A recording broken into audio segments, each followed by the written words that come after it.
the weblog. That weblog entry goes away. Okay, so we've got create, retrieve, and delete. The last thing we need is update. So at that edit URI, you can actually do a get and get the full entry.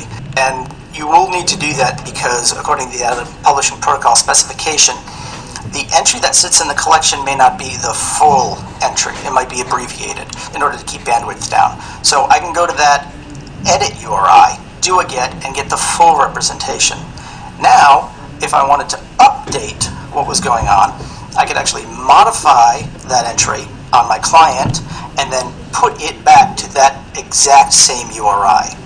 And so in this case, I've updated the title, I do a put, and now that entry will be updated, and that'll get reflected in the feed and on the weblog. So we're done. We've covered all 4 parts of what you would want out of a publishing protocol: creating, retrieving, updating, and deleting entries.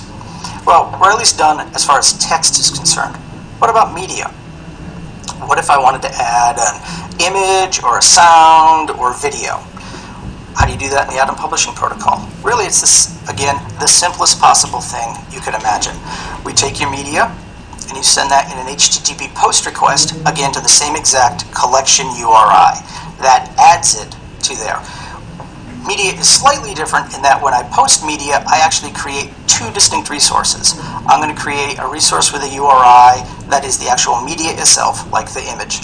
And then there's going to be what's called a media link entry.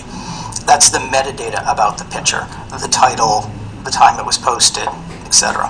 We can see those 2 resources when we look at the media link entry that gets added to the collection.